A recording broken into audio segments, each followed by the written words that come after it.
স্বাস্থ্য দুরন্ত মন। স্বাগত জানাচ্ছি দুরন্ত স্বাস্থ্য দুরন্ত মন অনুষ্ঠানে। আজকে আমরা কথা বলবো শিশুর সবার সাথে মিশতে না পারা নিয়ে। এ পর্বে আমাদের সাথে আছেন সাইকোলজিস্ট তারানা আনিস। আপা, আপনাকে স্বাগত জানাচ্ছি। আপনাকেও ধন্যবাদ এবং দুরন্ত টিভিকেও অনেক ধন্যবাদ আমাকে এই অনুষ্ঠানে আমন্ত্রণ জানানোর জন্য। আপা, আমরা অনেক সময় দেখি যে আমাদের শিশুরা সবার সামনে আসতে চায় না বা সবার সাথে কথা বলতে চায় না, মিশতে চায় না, লজ্জা পায়। এই জিনিসটা কেন হয়ে থাকে? খুব গুরুত্বপূর্ণ একটি সমস্যা এখন কিন্তু আমরা খুব প্রায়ই পাই।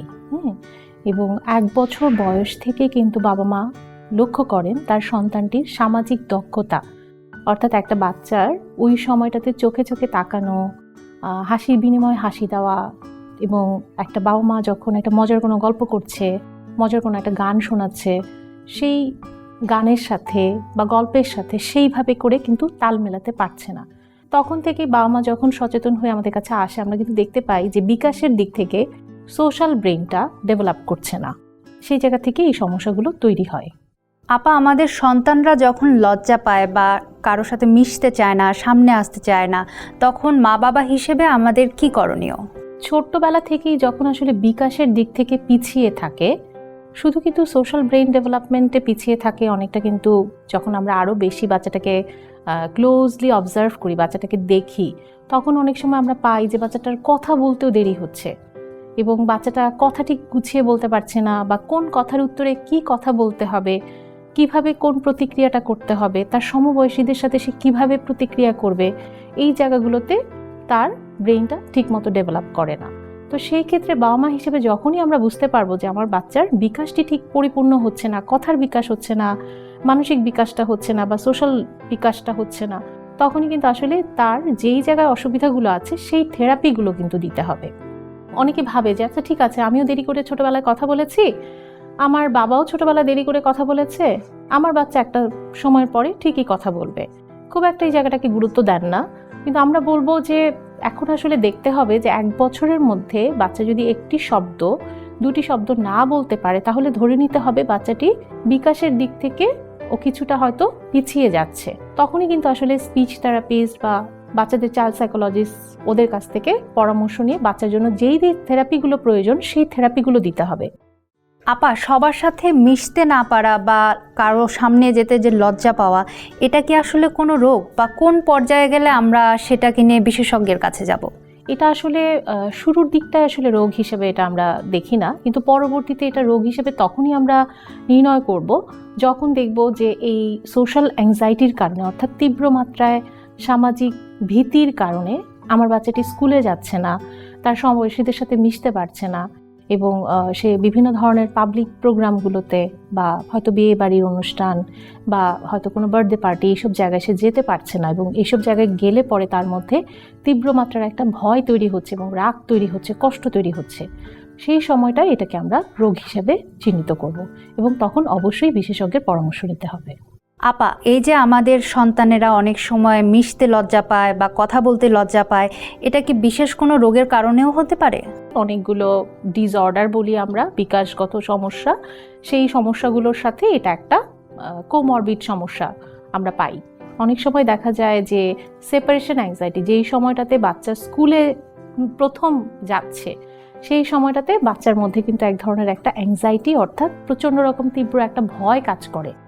এছাড়াও আমরা কিন্তু পাই যে অটিজম স্পেকট্রাম, অটিজম স্পেকট্রামে কি হয়, সামাজিকভাবে ওর সমবয়সীদের সাথে অথবা বড়দের সাথে কিভাবে সে ভাব বিনিময় করবে, তার মনের ভাবটা কথায় প্রকাশ করবে, এবং অন্যরা তার ভাবটা যে প্রকাশ করছে সেই ভাবটাকে সে কিভাবে বুঝবে এবং সেই অনুযায়ী প্রতিক্রিয়া করবে, এই জায়গাগুলোতে এই অসুবিধাগুলো তৈরি হয়। তখনও কিন্তু সোশ্যাল অ্যাংজাইটি তৈরি হয়, অর্থাৎ সামাজিকভাবে তখন একটা ওই বাচ্চাটি চায় যে এই পরিবেশ থেকে যতটা পারে সে নিজেকে একটু অ্যাভয়েড করবে, যতটা পারে এই পরিবেশগুলো তার জন্য তখন অনেক বেশি তীব্র একটা ভয়ের পরিবেশ।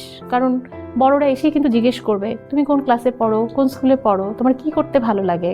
বড়রা হয়তো ভাবছে এগুলো খুবই সহজ একটা প্রশ্ন, কিন্তু আসলে এইগুলোর শব্দ ভাণ্ডার খুঁজে খুঁজে ওই রকম বাক্য তৈরি করা এবং ওই সময়টাতে কোন রেসপন্সটা দিতে হবে অ্যাপ্রোপ্রিয়েটলি, এগুলো আসলে ব্রেইনকে অনেক খুঁজে খুঁজে খুঁজে খুঁজে আসলে তৈরি করতে হয়। তো যাদের আসলে এই ধরনের সোশ্যাল অ্যাংজাইটি থাকে বা স্পিচটা ডিলে থাকে, তাদের কিন্তু এই ধরনের ইন্টারাকশনগুলো তাদের জন্য খুব কঠিন হয়ে যায়।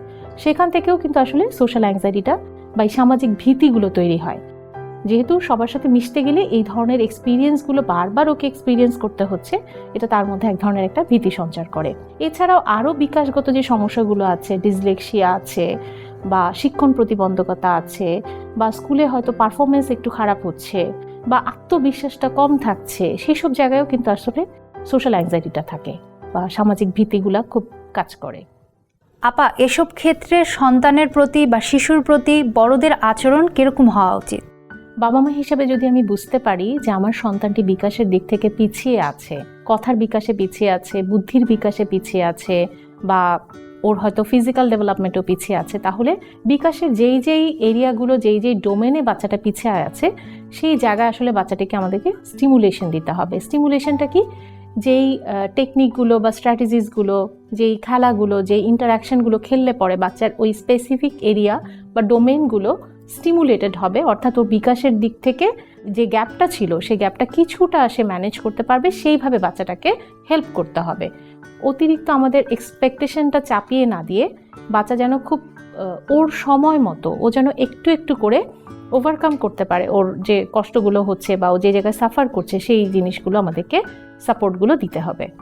অনেক সময় বাবা মা হিসেবে হয়তো আমরা বুঝি না ওর জন্য কী ধরনের থেরাপি দরকার, বা ওকে আসলে কিভাবে স্টিমুলেশন দেওয়া যেতে পারে, কী ধরনের স্ট্র্যাটেজি দিলে পরে ওর একটু মনোযোগটা বাড়বে, কিভাবে স্টিমুলেশন দিলে পরে ওর ভেতরে যে অস্থিরতা আছে, ওর ভেতরে যে চঞ্চলতা আছে, ওর ভেতরে যে প্রচণ্ড রাগ আছে, বা ও যে হাতে লিখতে পারছে না, বা হয়তো ও ঠিক মতো ওর বয়স হয়ে গেছে 5 কিন্তু হয়তো এখনও জাম্প করতে পারছে না, তাহলে এই এরিয়াগুলো বুঝে বুঝে আমাকে কিন্তু ওর জন্য পরিকল্পনা করতে হবে। আমি যদি না বুঝতে পারি বাবা মা হিসেবে, তাহলে অবশ্যই কোনো বিশেষজ্ঞের পরামর্শ নিতে হবে। আপা, বাবা মা হিসেবে আমরা কি করব সেটা বুঝলাম, কিন্তু পরিবারের অন্যান্য সদস্যরা কিভাবে হেল্প করতে পারে? আমার সন্তানের জন্য ঠিক কি কি করা প্রয়োজন এবং কি করলে আসলে ও বিকাশের দিক থেকে আর এতটা পিছিয়ে থাকবে না বা ওর সবার সাথে মানিয়ে চলতে পারবে, এই সাহায্যটা আমরা কিন্তু পরিবারের সবার কাছ থেকে চাইতে পারি। সবাই হয়তো সব কিছু করতে পারবে না, দাদা হয়তো ওর সাথে দৌড়াতে পারবে না, কিন্তু দাদাকে হয়তো আমরা বলতে পারি যে আমার বাচ্চাটা কথা বলায় পিছিয়ে আছে, তাহলে তুমি ওকে একটু গল্প পড়ে শোনাতে পারো, বা তুমি ওকে একটু ছবি আঁকা, ও যখন ছবি আঁকছে তুমি ওর সাথে একটু রং তুলি দিয়ে ছবি আঁকতে পারো। পরিবারের সবাই মিলে দায়িত্বগুলো যদি ভাগ করে নিই, তাহলে কিন্তু ওই সন্তানের জন্য আসলে বিকাশের জায়গাতে সে যে পিছিয়ে আছে, সেই পিছিয়ে পড়াটা সে অনেকটাই মানিয়ে নিতে পারবে। আপা, এই যে স্কুলের কথাটা বারবার উঠে আসছে, এই যে শিশুদের স্কুলের প্রতি ভীতি, এটা ঠিক কী কারণে হয়ে থাকে? এটা আমরা খুব কমনলি পাই যে একটা সন্তান যখন প্রারম্ভিক সময়টাতে বাবা মা হিসেবে আমরা খুব এক্সাইটেড থাকি আমার সন্তানটি নতুন স্কুলে যাবে, কিন্তু স্কুল যে একটা বিশাল পরিবর্তন, এই পরিবর্তনটার সম্পর্কে কিন্তু আমার সন্তানদের মধ্যে ওই রকম করে একটা ধারণা থাকে না। এবং মায়ের কোলে একটা বাচ্চা যতটা আরামে থাকে, যতটা সেফ সিকিওর একটা অনুভূতি তৈরি হয়, যখন এই মায়ের কোল থেকে, মায়ের সংস্পর্শ থেকে যখন একটা সে পুরো পৃথিবীতে নতুন করে সে যাচ্ছে, নতুন করে সে অভিজ্ঞতাগুলো নিচ্ছে, অভিজ্ঞতাগুলো কখনো কখনো তার জন্য অনেক বেশি তীব্র হয়ে যায় এবং ব্রেনকে মানিয়ে নিতে একটু সময় দরকার হয়। এবং এই সময়টা আসলে আমাদের বাবা মা হিসেবে আমাদেরকে দিতে হবে। বাচ্চাকে যেন আমরা জোর না করি, আমরা যেন প্রেশার না দিই, ভয় না দেখাই। অনেক সময় আমরা খুব ম্যানিপুলেটিভ কথা বলে ফেলি, তুমি যদি স্কুলে না যাও মা কিন্তু চলে যাব, তুমি যদি স্কুলে না যাও তাহলে কিন্তু মা তোমাকে খেলনাটা দিব না, মা তোমার সাথে খেলবো না। এই ধরনের কথাগুলো কিন্তু বাচ্চার জন্য খুব ক্ষতিকর। এবং টিচার হিসেবেও কিন্তু আমাদের সেখানে একটা রোল আছে। টিচাররা যেন যেই বাচ্চাটি আসলে খুব অ্যাংজাইটিতে ভুগছে, যে বাচ্চাটি খুব ভয়ের মধ্যে ঢুকছে, তাকে যেন সেই কমফোর্টটা বা সেফ ফিলিংটা যেন দিতে পারি। আমরা বাসায় মা বাবারা কিভাবে বুঝবো যে আমার সন্তানের স্কুল ভীতি তৈরি হয়েছে? অনেক সময় কিন্তু আমরা দেখি আমার সন্তানটি স্কুলে যাচ্ছিল, খুব মন প্রফুল্ল ছিল, স্কুল থেকে এসে স্বাভাবিকভাবে খাওয়া দাওয়া করছে, স্বাভাবিকভাবে ঘুমাচ্ছে, স্বাভাবিকভাবে সে তার জীবনযাপন করছে, কিন্তু হঠাৎ করে যদি ওর আচরণের মধ্যে আমরা কোনো পরিবর্তন দেখতে পাই, অর্থাৎ স্কুল থেকে খুব মন খারাপ নিয়ে ফিরছে, স্কুলের কথা আগের মতো আর গল্প করছে না এবং স্কুলে যাওয়ার ব্যাপারে সে খুব একটা আগ্রহ প্রকাশ করছে না, হয়তো বলছে পেটে ব্যথা হচ্ছে বা আজকে আমার শরীরটা খুব খারাপ লাগছে এবং অনেক রকম মিথ্যা অজুহাত তৈরি করছে, তখনই কিন্তু বুঝতে হবে ওর হয়তো স্কুলের প্রতি কোনো একটা অনীহা তৈরি হয়েছে। এবং সেই অনীহাগুলো কিন্তু অনেক কারণেই হতে পারে। অনেক সময় দেখা যায় যে স্কুলের সমস্ত প্রত্যাশা যখন আসলে একটা সন্তান সেই প্রত্যাশাগুলো পূরণ করতে পারে না, দেখা যায় তখনও কিন্তু স্কুলের প্রতি একটা অনীহা তৈরি হয়, এবং প্রত্যাশাগুলো পূরণ করতে না পারার কারণে অনেক সময় দেখা যায় যে ওর বন্ধুরা হয়তো ওকে বুলিং করছে, তখন কিন্তু তার স্কুলের ভীতি হতে পারে। অনেক সময় দেখা যায় যে লার্নিং ডিসেবিলিটি বলে বা শিক্ষণ প্রতিবন্ধকতা বলে একটা কিন্তু রোগ আছে, সেই শিক্ষণ প্রতিবন্ধকতাও যদি থাকে তখন কিন্তু লিখতে অসুবিধা হয়, পড়তে অসুবিধা হয়, এবং এই টাস্কগুলো তখন তার জন্য খুবই কঠিন হয়ে যায়। এই টাস্কগুলো করতে যেন না হয় তখন থেকেও কিন্তু অনেক সময় স্কুল ভীতি তৈরি হতে পারে। আপা, অনেক সময় দেখা যায় যে মা বাবা ফলাফলের জন্য সন্তানের উপর চাপ প্রয়োগ করে, বা তাদের একটা আকাঙ্ক্ষা থাকে, হয়তোবা তুলনাও দেয় অনেক সময়, শুধু বাবা মা না, বাসার আত্মীয় স্বজনরাও অনেক সময় তুলনা দেয় যে পাশের বাড়ির অমুকে হয়তোবা ভালো ফলাফল করেছে, তোমার কাছ থেকেও আমরা এরকম কিছু আশা করছি। তো এই জিনিসটা কি স্কুলের ভীতি তৈরি করতে পারে? এটাও অনেক সময় স্কুলের ভীতি তৈরির একটা মূল কারণ হিসেবে আমরা পাই। আমাদের কাছে যে কেসগুলো আসে অনেক সময় আমরা সেগুলো পর্যালোচনা করে আমরা যেটা দেখি যে বাবা মার প্রত্যাশাটা আকাশচুম্বী, এবং বাবা মার প্রত্যাশাটা যখন একটা সন্তান পূরণ করতে না পারে অনেক সময় তারা ভীষণ রকম একটা অপরাধ বোধে ভোগে, এবং সেই প্রত্যাশাটা পূরণ করতে না পেরে অনেক সময়ই দেখা যায় যে সে পড়াশোনার প্রতি একটা তার মধ্যে বিতৃষ্ণা চলে এসেছে। তা আমরা আসলে ওই সময় বাবা মাকে একটু কাউন্সেলিং করি এবং বাবা মার সাথে একটু কথা বলি যে তার আসলে নিডগুলো কোথায়, কেন আসলে পরে আমরা অনেক সময় খুঁজে পাই যে বাবা মা নিজেদের অপ্রাপ্ত যে ইচ্ছাগুলো ছিল সেই ইচ্ছাগুলো কিন্তু সন্তানের মাধ্যমে পূরণ করার চেষ্টা করি। খুব অবচেতনভাবেই এটা করি, বাবা মা যে খুব চেতনভাবে বিষয়গুলো করেন তা কিন্তু নয়, কিন্তু নিজেদের অপ্রাপ্তিগুলো সন্তানের মাধ্যমে আমরা খুঁজে বের করার চেষ্টা করি।